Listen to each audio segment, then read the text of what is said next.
Hello my spooky and beautiful friends. If this is your first time to my channel, thank you so much for joining me today. My name is Emily and today we are going to be talking all about the Axman of New Orleans for Spooky Sunday this week.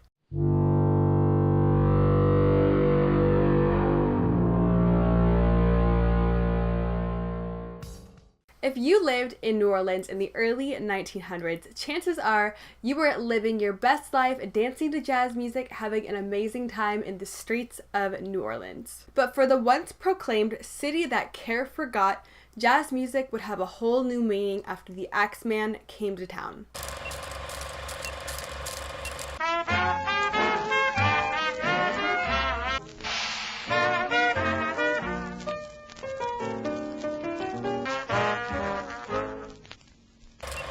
In May of 1918 to October of 1919, something very obscure happened to the citizens of New Orleans. A string of murders broke out, leaving 6 dead and 12 injured, but this was no ordinary murder case. 6 different victims were all found tragically murdered inside of their own homes, but they all shared one thing in common. The Axeman would murder with an axe that was usually taken from inside of the victim's home. In most cases, a panel on a back door of a home was removed by a chisel, which were both left on the floor near the door, followed by an attack on one or more of the residents with either an axe or a straight razor.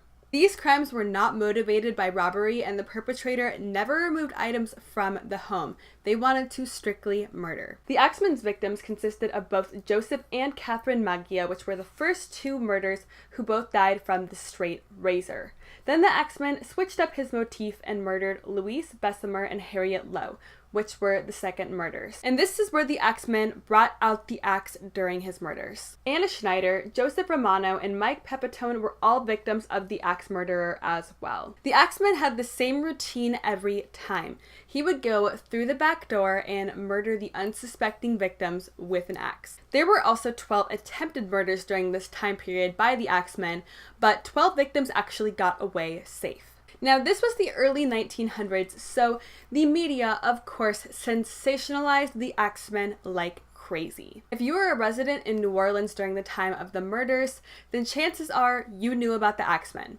Most families were absolutely terrified of the Axeman and would go to bed every night thinking that it was going to be their last, and thinking that they would wake up to the grisly image of their door being busted open and the Axeman standing over them, ready to strike. Now, in a very odd turn of events, on March 13th of 1919, a letter claiming to be the Axeman was published in the newspapers, saying that he would kill again at 15 minutes past midnight on the night of March 19th.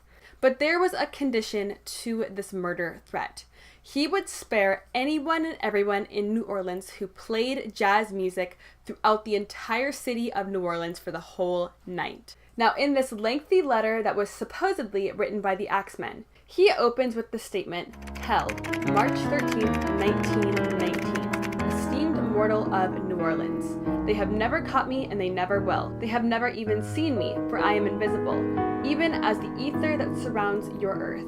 I am not a human being, but a spirit and a demon from the hottest hell. I am what you Orleanians and your foolish policemen call the Axeman." Now, in the letter, he goes on to make his threat.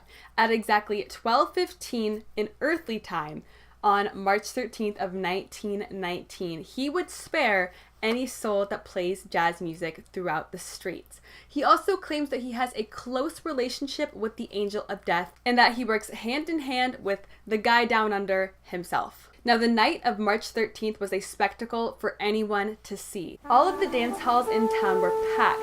Bands were playing hundreds of parties across town, and people in their home listened to music. They were all listening to one thing: jazz. Although not everyone was intimidated by the Axeman. Some well-armed citizens submitted announcements to newspapers challenging the Axeman to visit their house. One even promised to leave the window open for the Axeman, this way he wouldn't damage the front door.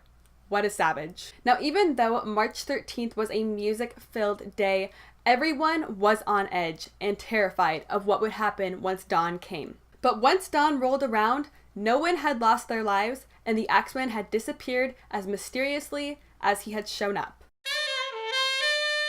Crime writer Colin Wilson speculates that the Axman could have been Joseph Momfrey, a man shot to death in Los Angeles in December of 1920 by the widow of Mike Pepitone, the Axman's last known victim. But once police looked into this supposed shooting of Joseph Momfrey, there was no record to be found anywhere of the man being shot. According to scholar Richard Warner, the chief suspect in the crimes was Frank, also known as Doc, Mumfrey, who lived from 1875 to 1921, who used to use the alias Leon Joseph Mumfrey or Manfrey. And that concludes the story of the Axeman, which is still unsolved to this day.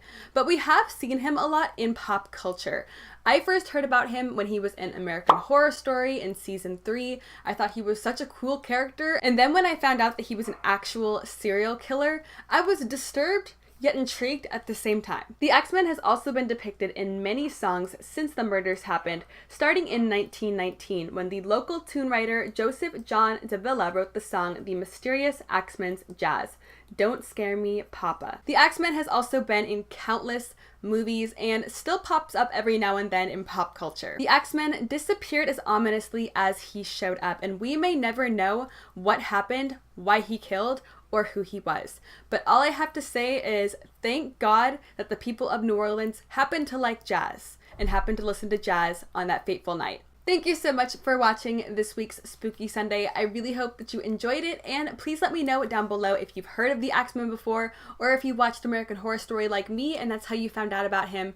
Let me know down in the comments below, because I find this case so intriguing, and I truly have to wonder, why did he want everyone to play jazz? That's the weirdest piece of the puzzle for me. But I do hope that you consider subscribing if you have not already. I am doing Spooky Sunday every single Sunday, and during the rest of the week I have all sorts of makeup goodness happening here on this channel. So if you are not already subscribed and you would like to be, I would love to see you hit that subscribe button down below. I do also hope that you consider giving this video a big ol' thumbs up and turning that notification bell on if you do enjoy my videos. But I hope you have an absolutely amazing, fantastic, and slightly spooky day wherever you are, and thank you so much for watching and joining me today. I hope to see you next time. Bye!